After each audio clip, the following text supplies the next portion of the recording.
Hello and welcome back to Aetheral Space 13.1, Fool's Game. We're back with the beginning of Arc 13. Oh, there we go, sweet cheese. He's so excited. Yeah, I'm just a little sleepy. It's Fool's Game! You ready? Yeah. Oh shit, what an opening. Okay. Azum, Galactic Capital, Gene Tyrant Space. 1,014 years ago. Azez, the one they were calling the Absolute, walked through the ruined house of the gods. Corpses, both human and otherwise, littered the ground. Some crushed and buried among the rubble of the citadel. Great bonfires formed the horizon, and their smoke choked the skies, forcing night upon the world. In the distance, a personal ship belonging to one of the Gene Tyrants protruded from the shattered egg of a building that had been their nerve senate. Brave Umbrans had given their lives to hijack the vessel, piloting it down into the Gene Tyrant's seat of government and incinerating everything inside. With that, Lord Director Eve had been slain. With that, the war had been won. I thought they had a different queen. No, it's always Lord Director Eve. Oh, okay. With that, these long and tiring 1,000 revolutions had come to an end. It didn't seem to bring Azez too much relief. He looked out over the scorched planet, a frown on his face, his white hair fluttering in the wind. He was a short and slight man, with brown skin and golden, pugnant eyes, a plain shawl wrapped around his person. Just looking at him, you wouldn't think he was one of the leaders of the revolution. He almost looked meek. He was not meek. The glowing lantern in his hand had proved that time and again throughout this campaign. Voice? He's like a pretty normal person voice-wise. How many dead? Azez muttered, his gaze distant. One of his two cogitant aides, stepped forward, shaggy blue hair hanging over bright blue eyes. With this, the nobility's been eradicated from the galactic core, she said. The Blindman's Hunt will exterminate the stragglers along the galactic edge. It's all but over. The Blindman, yes. One of the Zaylan Morhan. His Aether ability, the spears that brought stillness, had been instrumental in showing that the Gene Tyrants could be killed. Were not gods. It was honestly a surprise he'd made it to the end of the war. Yes, Azez blinked, eyes still on the fire. But how many of ours? The woman had no answer. She stepped back and fell silent, looking down at the ground. Her eyes told the whole story, though. Far too much had been traded for this victory. Far too much. Azez turned his head further, to look at the second of the cogitans. A strange figure, with a blue and white cloak wrapped around his body, completely concealing his appearance. He and the Sapphire Star were the ones who made all this possible. How about it, Edgar? Azez asked, a sad smile on his lips. Is this your peace and joy for all mankind? Edgar said nothing. So I'm wondering now, did Edgar create the prince, or was the prince already alive and in Edgar at this point? Because I was under the impression that the prince was an Aether ability, but maybe not. Or maybe the prince is the Aether entity that was contracted with. Azez went on. For one person to be happy, another must become unhappy. Even more than that, some people will lose their joy as a direct result of another gaining it. That's the sort of animals we humans are. It's not in our nature to be satisfied. Fool's game. You don't agree? Again, Edgar did not reply to Azez's question, but he did speak. Voice? He's kind of like a weird little guy, but he's got like a muffled. I know you can't do a muffled voice, but maybe something like this. I hear you're calling yourself the Supreme now, the cogitant said, hands clasped behind his back. Azez blinked, his gaze flicking back to the other cogitant. I am? The woman shrugged. It's developed organically among the troops. I'd say it's probably best just to go with it. My Supreme, Azez, sir. Well, Azez said, scratching his head, it's better than Lord Director, I guess. Sure, let's go with that. He looked back to Edgar. Is it a problem? Edgar's eyes, glints of blue deep within his hood, narrowed. You may not have known the moniker, but I'm certain you're the one who decided how it should be passed on. The one who defeats the current Supreme inherits the position, no? I simply can't comprehend why you do something so foolish. Oh, right, Azez nodded. He turned fully away from the ruins of the battlefield, stepping into the shattered shelter they'd turned into a command center. "Well," he said contemplatively, putting his free hand to his chin, "I did put some thought into that, if you must know. Right now, people are thinking I'm the strongest, right?" "Correct. If someone's strong enough to beat me," Azez smiled, "then they'll be strong enough to protect everyone else, right?" He turned to look at me, and that glance alone was enough to set my heart ablaze. "What do you think?" "Wait, who's me?" The narrator. Oh, it's the shepherdess! It's the shepherdess. They were in love, calling it, locked in. Locking it in. That's my guest hand. Am I right? I'm not going to tell you. Aetheral Space, Arc 13, Part 1. Love. This is what I've been waiting for. Me as a romance head. I'm so ready for this. The red curtains began to part, slowly, luxuriously, splendidly. And then, a moment later, two pale hands pulled the curtains fully apart, and the host stepped out. A man with slicked back blue hair, a twinkle in his eyes, and a suit so sharp it would give you a paper cut. The crowd erupted into cheers. "Coming to you live!" The deep, booming words bounced as the host made his way across the set, the triumphant music of Auburn Jury flavoring his step. "It's the voice of the supremacy! It's the voice of the people! It's Silver Eye Azum Ha with Brett Del Boros!" With a final sweeping bow, Brett deposited himself in his chair, right behind a dark wooden desk. For a second, his face turned stern, as if he were a general about to deliver a wartime address. I imagine this is like the gig to get, if you're a shoutcaster. Then, however, it melted into an easy grin, and he planted his feet up on the desk. Imagine if someone started talking about, like, fucking video game feet or some shit in the middle of the dot contest. Oh, my lord. Then, however, it melted into an easy grin, and he planted his feet up on the desk. "What a week, huh?" he said as the applause drained away. "What a week! End of the inner melee, start of the dawn contest. Now, I know I've got a bit of a reputation for being cavalier with these sorts of things." He threw his hands up as various clips flickered into existence on holographic screens all around him. The infamous videograph of him dressed up as Cadman shortly after Elysian Fields took center stage, and the crowd chuckled awkwardly at his muted, drunken antics. "Come on!" Brett threw his hands up. "You guys thought it was funny! At least I think you did. I hope that I wasn't that wasted." Prompted on, the laughter increased in fervor, and the screens vanished. "But, he said, sometimes you gotta step back. You do! You gotta step back and acknowledge." Brett turned to the camera, a serious expression on his face, and behind him the faces of the Dawn contestants began to flick past one by one. Atoy Muzazi, Dorothy Iro, Teelan Jade, Nail Manrin. My boy! Chicken Pong! Chicken Pong! Dragon Hadrian. They went on and on. How many are there total? Like 16? 32? 32. "This is history," Brett intoned, eyes boring into the audience. "This defines the century. Say what you will about Cadman, he was a quiet guy. The next guy, or girl, maybe not so much. We've got with us Minister Yanman Klein from the body, Minister of Crestpool." Oh shit, that's Dragon's shitty ass home, right? Yeah. Why is he here? Isn't that a shithole? Tan? Maybe. Wasn't Crestpool like a random shithole that didn't matter? Oh, is it because Dragon's in it? Maybe. Brought him on. Did you know this young man personally? The image switched to an elderly statesman sitting in his own office, an unkempt and wild mustache blemishing his otherwise hairless face. "Thank you, Mr. Del Boros," he said, his voice the kind of croak that could only be produced by abuse of something or other. "Pleasure to be on the show tonight." Brett leaned back in his chair, an easy grin. You love easy grin this chapter. Already settling on his face. "So, Minister, these Dawn contestants, fuck, marry, kill?" Klein blinked. "Excuse me." "Well," Brett smirked, "I know old Dorothy Iro's the supremacy's sweetheart, but I'm sure you have your own opinions. You more into cavemen? I hear Halcyon's gone and thawed one out." His eyes flicked to the camera again. "Don't get too excited, though, ladies. I hear you can barely reach the top shelf!" Most evil Aetheral Space characters. This is like, that meme of like you shoot like a celebrity or whatever with your insult and it hits your friend instead. That was cold.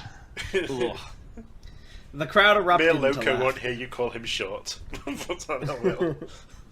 It really wasn't even very funny, but this was what Brett Del Boros did. He said things he wasn't supposed to people he wasn't supposed to, and he got away with it. That was his appeal, the audacity of him. That was why people watched. That was why people laughed. That was why Silver Eye Azumha still kept him front I assume front Yeah. and center, even after the countless controversies he had brought in through word and deed. Minister Yenrin Klein didn't seem to get it. His face was a bright red as he leaned in towards the microphone. I was under the impression this was a news videograph, he spat. Clearly I was. No, Brett interrupted, flapping a hand. No, you're absolutely right. I'm joshing you. I'm sorry. But a misplaced humor. Klein straightened his tie, somehow injecting annoyance into every individual muscle movement. Quite right, he grunted. No doubt his PR team was forcing him to participate in this interview. Shitholes like Crestpool needed all the press they could get. Right here, right now, he was actually at Brett's mercy. This is this guy. So, you folks at home, don't know if you got me say it before, but Minister Klein governs over a little place called Crestpool. Never heard of it? Not surprised. Doesn't export much, unless you count lung cancer. Klein's face twisted in anger once more, but Brett raised a hand and cut him off. Sorry again with the comedy. My doctor tells me it's a syndrome. I tell him he's fired. What I just said was true until a little while ago. Crestpool actually exports Dawn contestants right now. I'm speaking, of course, about little Dragon Hadrian, the one they're calling the Star. Well, Shooting Star now, if I'm up to date. These things do mutate. The video began to play behind him, footage from the very last inner melee. If you've got Sphere, you've seen it. Him versus that leftover on Bone Evan. Hell, if you've got eyes, you've seen it. This station's pushing him in people's faces even more than me. And Minister Klein's coming to tell us a little more about everyone's new fixation. Minister, please take it away. The minister opened his mouth and lies spilled out of his life? Yeah. Okay, lies spilled out of his life. Lies about the opportunities on Crestpool that had created such a great warrior, about the youth programs he'd created that nurtured such talent, about the grand achievement of the minister that was Dragon Hadrian. Often a news show like this operated on twisted truths, but sheer lies were a fine substitute on occasion. Even so, nobody cheered. Even as they drank falsehood in, they did not cheer for it. These were boring lies, after all. Once the minister had vanished from their screens, firmly banished away, Brett turned back to the camera, the cheesy grin back on his face. Well, folks, that sure was a fascinating, a yawn, story. Fascinating. Look into the world one of our contestants came from. But I say, why not hear it from the horse's mouth? Stick around for our Dawn Contest coverage. Reporter Ray Rudisha is going to be interviewing each and every one of the Dawn contestants we've got this time. Well, everyone we can get our hands on. Not sure the flower of evil talks. A wave of light chuckles tipped with unease. But for now, this is Silver Eye Azumha, and I'm Brett Del Boros. Keep on keeping on. Lights, music, applause. Curtains, dark. Chicken Punk! Cried Chicken Punk, his arms crossed as he sat in the thick leather chair. Did you see my Chicken Punk fanfiction, by the way? I didn't know. I wrote a thing of, like, Dragod bruised and dead, like, begging for his life, and the last things he hears are Chicken Punk. Pretty good. Reporter Ray Rudisha nodded patiently, holding her microphone forward for Chicken Punk to speak into. She was a young woman with bright pink eyes that seemed to regard the world with uncomfortable intensity. Her blonde hair was tied back into a playful ponytail, and her lips seemed perpetually curved into a slight smile. Despite the nonsense this interview had quickly deteriorated into, she didn't seem put off in the slightest. Wow, I see, she said, her voice upbeat and peppy in a way that reminded Ruth of a somehow more optimistic Serena. That sure is interesting, Mr. Punk. Thank you for telling us your story. I know I'll be thinking different before I eat eggs again. Is there anything else you want to tell our viewers? Chicken Punk turned his head to follow the floating camera and stabbed a finger out at it. Listen well, kids, he declared, his own voice just as intense as ever. Bubble, just pop it. Booze? Nuh-uh. Your body is a temple. Don't make your parents sad. He flexed. Chicken Punk! Ray giggled. So true. And cut. Thanks so much for meeting with me, Chicken Punk.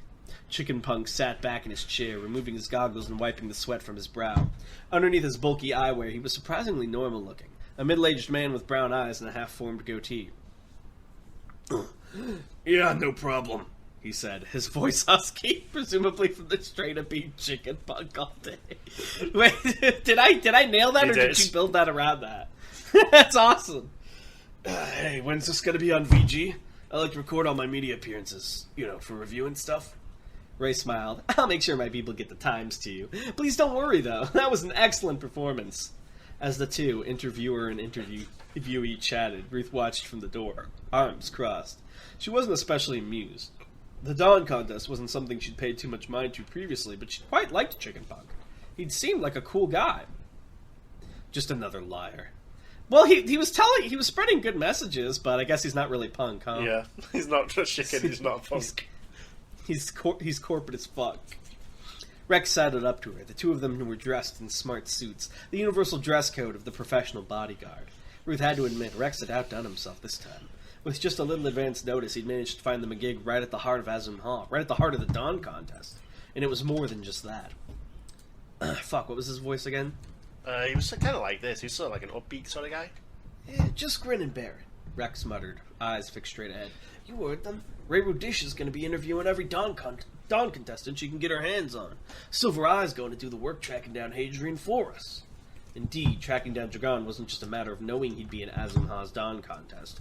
Accommodation and preparation for the tournament were left to the discretion of the contestants themselves. Being able to marshal those resources was considered a show of skill all by itself. Dragon could be anywhere on this mess of a planet. Ruth nodded. I get you. It's a good idea, don't get me wrong, but something doesn't feel right. Rex raised an eyebrow. How's that? She looked down at her hand. It feels like we built something. Something with a purpose. A life, I don't know. I'm not good at this. But it's like we're taking what we built and we're twisting it to another purpose altogether. She sighed. Don't know why, but it feels like shit. I get what you're saying. You feel like you're compromising it, right? Using the business for your own personal goals. Alice and Ellis, they don't have any stake in this. Me and Bruno and Serena, we're just dragging them along with us. I'm dragging you along, too. It's not fair. Well, Rex tapped his finger against the temple of his mask. If I didn't want to be here, I wouldn't be. Don't flatter yourself. You're not that persuasive. It's all the same to them, too. They're getting paid. It's still business. Oh, Ruth raised a rueful eyebrow. You're saying you'd switch sides if a higher bidder came around? It'd have to be astronomical. Despite the tension of the moment, this place, this entire planet, Ruth found herself smirking. They were here, weren't they? They were making progress. The smile faded. I wonder... she began, but her voice trailed off. Rex turned his head towards her. Yeah? She blinked and her eyes were wet. I wonder what Skipper would think of me, she whispered. If he could see me now. Well, I didn't know the guy, but I think he'd be disappointed. Ruth answered her own question. Skipper was a hero. He wanted to change the world. I don't know why Dragon is up. I don't know what Dragon is up to, but I bet he's got some big ambition as well. Me though, all I'm worried about is my business, my friends, my life. It's the worst. I'm tiny, aren't I? Rex swallowed, clasping his hands. I don't think there's anything wrong with that, he said carefully. Compared to the galaxy, hell, just to this planet, everyone's tiny. The person who thinks they're comparable to that or that, I don't know. Anything they do on their own is comparable to that. Well, they seem deluded to me. He looked at her. I think you've got the right idea, Ruth, Rex said. It's sensible. Sensible. Ruth nodded to herself. In the end, that was all she'd amounted to, huh? The opening ceremony tomorrow night, she said, low under her breath, reminding herself. All the Dawn contestants will be there. That's our chance. Rex nodded back. Right behind you, he said. Yeah. Oh shit, I don't have any water. Yeah, there is. Brett Del Boros wiped his forehead with a handkerchief as he walked down the hallway. It had been a tiring night. More than that, it had been an annoying one. The lighting too bright, getting in his eyes. The idiot minister's microphone had too much gain, stinging his ears with every cough and cretinous breath. The applause cue for the audience coming in a second too late, creating an awkward and unfunny silence. He'd have had the lighting technician fired if she wasn't such a good lay. The cue operator had no such protections. He'd be out on the streets by the end of the day. It wouldn't be easy getting work in this industry with Brett Del Boros' black mark. Still, that minister making Brett's court look like some kind of amateur-hour DIY videograph station. But it already made it clear he didn't want bores like that on his show. He dealt with the interesting and eclectic, and so did his viewers. Some government stooge with a stick up his ass was not what the people wanted. And with the Dawn contest in full swing, there was no doubt there'd be a veritable line of them coming in. He screwed up the handkerchief in his hand. Forget sitting on the set like this. He should have been the one out in the world interviewing the Dawn contestants. Who on earth was that Ray Rudicia newbie sleeping with to snag that gig? Interesting you capitalize Earth, because he's talking about home, right? Oh, I don't know why it capitalized, sorry. It wasn't meant to be. Interesting. So do they just use Earth as like a generic world Yeah. word? Okay. Brett muttered curses to himself as he marched down the corridor, stewing in his own boiling fury. He reached the door, and as he turned the handle and opened it, his blood turned dead cold. Shadows clung to the dressing room like a spider web drenched in ink. It's insubstantial, yet undeniable, coating the walls and ceiling. They shifted just slightly, like they were alive and responding to his presence. They very well might have been. You never knew what nightmares might come from this person, after all, the seemingly young man that Darkstar called their king. He sat in Brett's chair right before his mirror, as if he owned the place, as if he owned the entire world. Those pitch-black eyes, barely visible beneath pitch-black hair, turned to regard him. Lips spread into an unkind smile. Oh, God, what was his voice again? It's kind of like this. He's just like a calm guy. Very calm, like eerie calm. Brett Del Boros, the king said with subdued cheer. My man. A long time ago, Brett had met this person before. In the years since, he tried to rationalize it as a nightmare, a bubble-induced delusion derived from his own dancing psyche. But no, he was real. The deal had been real. And the bill was due. Does he have some sort of power like the Wish guy talked about? Can he grant bargains? We have a ton of Aether questions for you, by the way. Okay. Give me We one. probably won't get to all of them in this one. We'll pick a couple. Good. Let's see. Aether. Here we Do go. people use a 12-month system since they're in space? If not, what months do they use? It's a standardized sort of supremacy and UAP calendar system, and that gets sort of translated to whatever planet you're in. So you'll have like a calendar for your wherever you actually are, and then a universal sort of calendar. That's what I assumed. You answered the calendar one? Yeah. There was a similar one, and my theory was there was a similar system with holidays, but they were asking about some holidays, and my thinking was there's like generally local holidays for planet, and then like holidays for the whole government system you're in. So like, Thousand could you give us some Revolutions, End of the examples? Thousand Revolutions is a holiday in both UAP Right. and Predator. We imagine almost every planet had a local holiday of like when their gene tyrant Yeah, died. absolutely. And then Lord What's Director a good Eve's death is example? a galactic holiday. Are there any other holidays aside from the gene tyrant ones that all the governments celebrate? Universal one's probably not outside of that. That's the shared sort of happy days of the galaxy. What's the biggest non-gene tyrant related like system-wide holiday? Probably in the UAP Formation Day. What was that? That was when the first like independent governments came together to form the UAP and like repel supremacy invasions. Nice. Formation Day. Alright, do they have any sort of like Christmas equivalent gift-giving holidays? You probably get like local variations on that there, and there's probably a bigger one in the final church itself for the first stuff like A that. Zez-giving? Maybe not.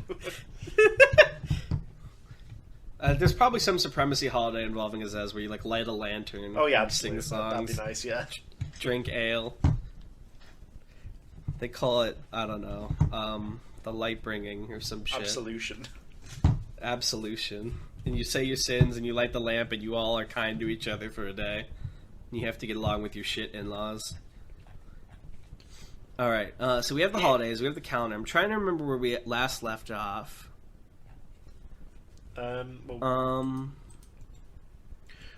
So, Winter the New asks, don't remember if it was mentioned / confirmed as talked about a family invisible Aether armament stored in Aether just disappear when the user dies, while if they manifest, they survive when the user dies. So, for example, Maelstrom Job and Ein Soft have ceased to exist in that crate. Yes, neither of those exist anymore.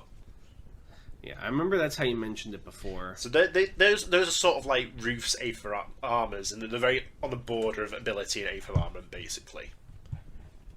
I think you hit all the questions, actually. Oh, okay. Nice. Fuck, I hope there's more for tomorrow. Alright, well thank you guys as always, and we'll see you next time. Bye. Bye.